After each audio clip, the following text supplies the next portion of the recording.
Ang ganda ng formation niya, no? Bing, tigman mo nga kung maalat. Sabi ni Kuya na nakausap natin kanina, meron pa daw inilalabas na tubig na maalat dito. Mapatunayan natin na maalat talaga yung tubig na nilalabas nito. So eto guys, may nakita na tayo. Possible ito na yun. Unti-unti na nauubos yung tubig, natutuyo na siya, tapos namumuti na yung gilid. Ito na kaya yung asin na hinahanap natin. Check natin yan. Okay, tignan na natin yung final result ng ating salt. Maalat nga! Sa ating mundo, ang asin ay isa sa pinakamahalagang sangkap na pampalasa sa ating mga pagkain. Karaniwang nanggagaling ito sa mga karagatan. Ngunit sa bayan ng Bangbang sa Nueva Vizcaya, may isang natatanging kwento tungkol sa asin. Kwento lang ng lolo namin, ng mga bata. Tiyempo nga daw ng hapon. Yun, madami daw nagluluto ng asin dyan. Pero parang pinagbabawal daw ng hapon, kaya pinagbabasag daw yung mga banga. Yun lang naman yung kwento niya sa akin. Malaking banga, tapos lalagyan ng mga mga kahoy. Hindi naman po yun na kahoy. Yung mga basa, para daw umuusok palagi, diretso lang umuusok. Eto na pala guys, nandito na tayo sa Safety de Victoria, kaliwa tayo dito. Mali yung nasa sa Google Map. Ang ipin nyo ay Ramel Sari-Sari Store. So ito yung daan natin guys, one way lang siya, pero kung may makasalubong ka, meron naman tatabihan. Meron namang mga kalsada na mas malapad na pwedeng tabihan. Ito na darling. Wow! Rolling Hills! Ito na kami. Buti na lang wala tayong nakasalubong. Masikip. Wow! Ay, ganda. Ang ganda. Rough road guys. Hindi, dito ang Sitio de Victoria. Nga, dito nga. Rough road. Yay. Makalabas pa kaya tayo dito ng... Naku, nagbibitak-bitak yung kalsada guys, oh. Yung mga lupa. Naku. Ay! Parang buhangin, darling. Buhangin, yes. Bakit buhangin? Wala naman tayong babalikan na eh. Kailangan na natin diretso to. Wala ka po. Pag nabalaho tayo, yari ano? Huwag naman, darling. Hindi naman. Pag maulan dito, mahirap ang daan. Pero buhangin naman siya, hindi naman siya putik. Welcome to Sitio de Victoria. Sinambakan ling ng buhangin. Ano? Yan o. Ang ganda ng Rolling Hills. Nasa Rolling Hills na tayo guys. Ay, ba't parang may lake? Fish pan. Fish pan. Narrow road. Sakto-sakto lang yung gulo. Entry at your own risk, sabi. Nakalagay doon, entry at your own risk daw. Natakot ako dun sa karatula. Pero sana merong ba maniobrahan ka? Kinakalibutan ako. Pasikip na pasikip yung kalsada. Hindi kasi sakto lang yung natin. Ang dapat kasi nung sakyan natin. Sakto lang. Tapos pagtingin mo dito, tawag nito. Eto, one way na masikip. Ay, darling, bangin na. Ang Bangin nasa na kanan ko, umusog-usog ka dito. Bangin na ba yan? Oo, umusog ka dito. Ano na, nakausog na nga nakadikit na. Umusog ka pa. Kailangan ba ako? Kabahan. Naghahalo yung kaba ko tsaka yung excitement ko din Ang sa ganda, Rolling Hills. Ang ganda. Ayan. Ay, dito na lang tayo mag-park. Kasi tayo mag-park guys. Kasi baka mamaya wala tayong maniobrahan doon. Paliparan muna natin ang drone para makita natin yung area.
guys. Ayan, nandito tayo ngayon sa Sitio de Victoria. Hindi na tayo dumiretso doon guys kasi baka mamaya wala tayong mamani-obrahan doon sa taas. Pero sa drone shot, may nakita naman tayo. Pero hindi na natin isusugal tong ating van kasi medyo malapad eh.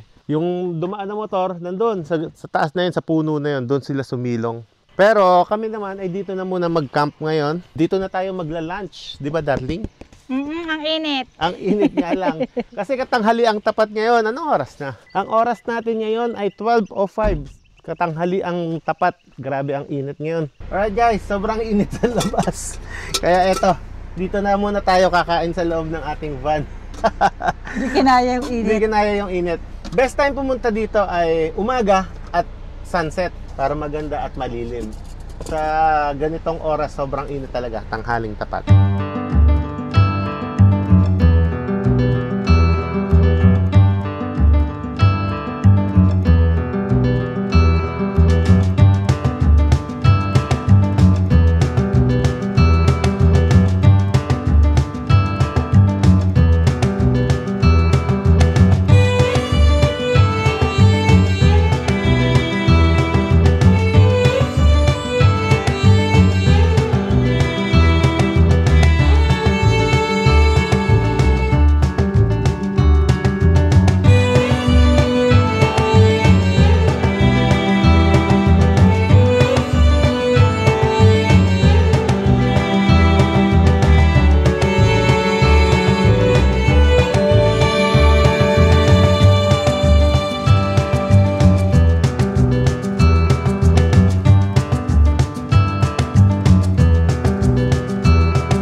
Solid din dito sa rolling hills ng Dupax del Sur. Kung mapasyal kayo dito sa part ng Nueva Vizcaya, isama nyo na to sa itinerary nyo.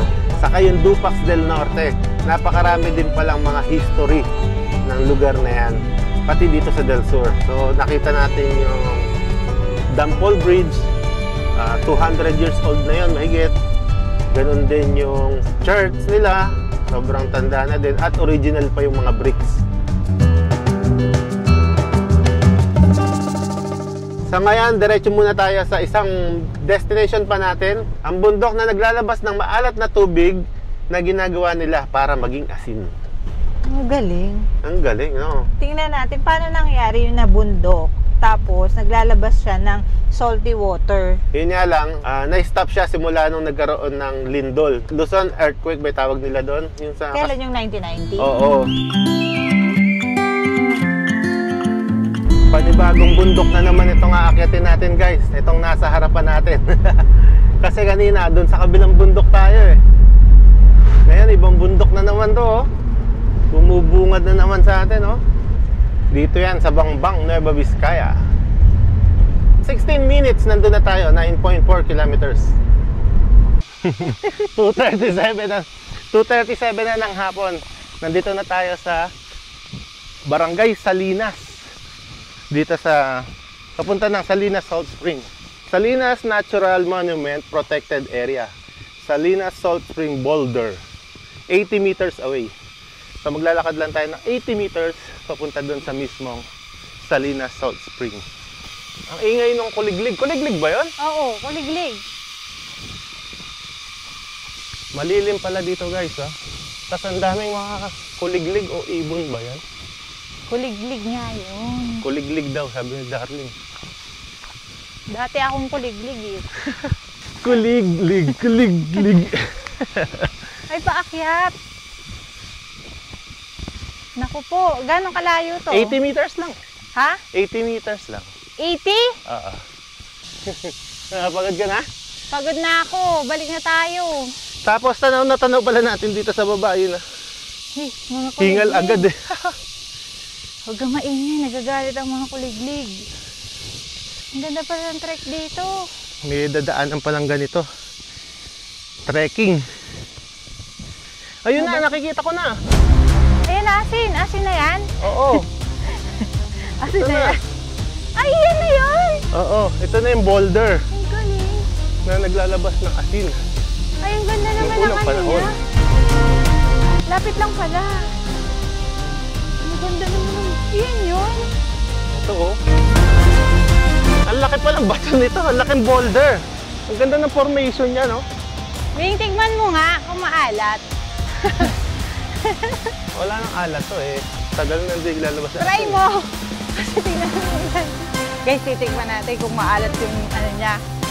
Yung wall. Ang galing. Ay, may mga ano. Ha? Parang ano siya, parang yung loob niya, lupa pa din. Yung deposit na yan, galing dun sa Asin na, nabuo pa rin salty dito. water. Oo. Yan eh, bago na naman tayong nasaksihan. Wonders of nature. Kung paano nabuo itong ganito. Yan. Ang galing, oh. Wow! Uy, laglag ka dyan. Yeah. Oo. Wow, ang ganda sa taas. Patag siya, oh. Doon. Dito ako Ding, dadaan. Iba mas naman matarik daan dyan. ko. Dito Doon, naman, doon. iba naman daan ko. Dito naman ako. Wing, video mo ako. Yung, Para pag nalaglag ako. yung paggulong mo. O, diba? Pwede rin pala dun eh. Tingnan mo, ang ganda dito. Oh! Ay, patag yung ano sa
Salinas Natural Monument. Ayun yung signage, nadamo na siya. Yan o. Salinas Natural Monument. Protected area. Mahigpit na pinagbabawal pagtapon ng basura. Ito, takot ako. Akit ba ako? Ay, ang ganda oh. Akitin ko na to. Oh. Akitin natin. Pero dapat mag-ingat tayo. Kasi, wala tayong harness. Ay, ganda ng formation na to. Kaya tayo pinakamaganda. Malapit na. Hindi ako titingin sa baba. Ayun, ang pinakataas. Guys, sige, nakita natin, no? Ayun. Ay, guys, oh. Galing. Uka-uka na siya dito, oh. Uy, malumot na dito. Uy, ang ganda pag... Yung sa taas patag, flat. Ayun. Andun tayo kanina sa unang boulder. Tapos umakyat tayo dito sa second level. Tapos meron pang... Ay, yun na nga ba sinasabi ko. Ayun yung third level. Pero may mga nagbandal na. Susulatan ng pangalan. Sayang. Yan o. Pangalan. RJ. Sino to? Meron pang Olap. Hi! Nandito ako sa second level. Akyat pa ako doon. Sa third level. Sa pinakatuktok. Wow! Let's go!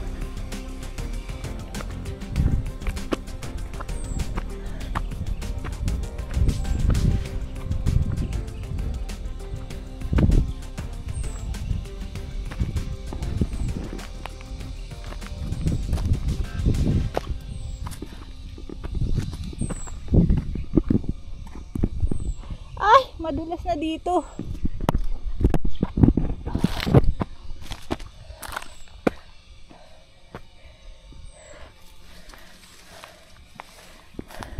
Ito na yung pinakataas. I did it! Ito na tayo sa pinakataas. Tapos ayun yung third, tapos ayun yung second, tapos nandun dun sa baba yung pinaka first level, nandun si Jota nagpapalipad ng drone. Sabi ni Kuya na nakausap natin kanina, meron pa daw inilalabas na tubig na maalat dito. Pero sa gawing baba, sa may sampalok puno ito. Hanapin natin, kuha tayo para mapatunayan natin na maalat talaga yung tubig na nilalabas nito. Subukan din natin pakuluan kung mag-aasin siya. Kuha tayo, ito may dala tayong tumbler. So ito guys, may nakita na tayo. Possible ito na yun. Ito na kaya yun.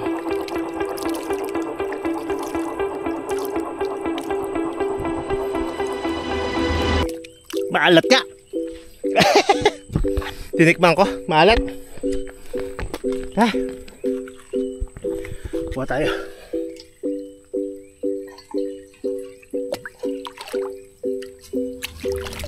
Ayan guys, puno na. So naglalabas pa rin siya ng tubig na maalat. Ayan o, makita natin ito. Meron siyang katulad din sa taas na boulder. Ang ganda nung marami pa pala. Ayos. So ito, nakakuha tayo guys. Tignan natin. Try natin pakuluan. Patikimin din natin si Darling Apple. Kung ano lasa. Yan din siya, yung merong parang yung sa Kaparkan Falls na maliliit ganyan. Parang ganyan, ayan, yan, yung upan mo. Oo, parang may mga oo. Para sa simbahan, yung nakaganon. Oo, yung ganon. Ayun, yung may nakwento ba sa'yo kuya yung lolo mo dati tungkol dyan sa asinan? Tiyempo nga daw ng hapon. Yun, madami daw nagluluto ng asin dyan.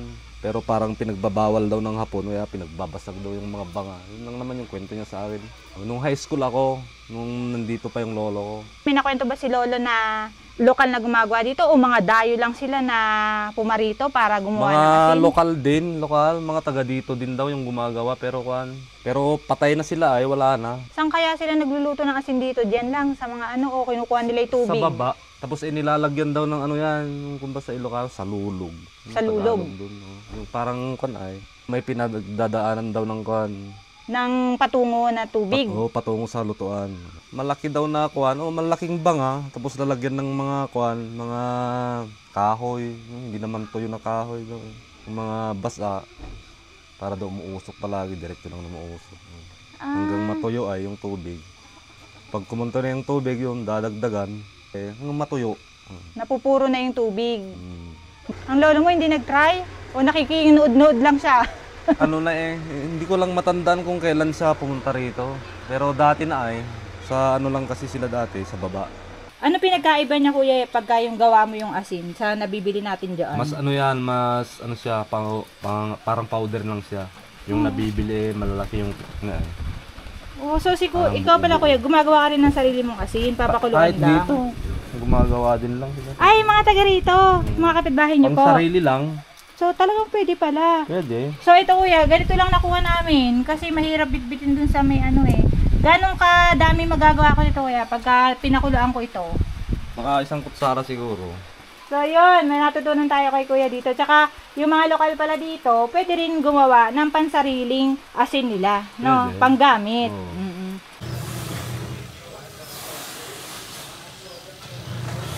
Unti-unti na nauubos yung tubig, natutuyo na siya, tapos namumuti na yung gilid. Ito na kaya yung asin na hinahanap natin. Check natin yan.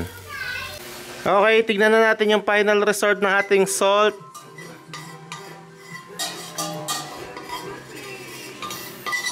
Ayan, naging asin nga siya. Ito na guys. Sino tatakem? Ikaw? Ako? Oo. Kalat? Tikman mo, Misha Jane. Titikman mo, uy. Hindi pwedeng hindi. Tikman mo. Alat? So, yun. Asin na nga siya, guys. Ito na yung final result. Ayan, asin na siya. Salinas Salt Spring.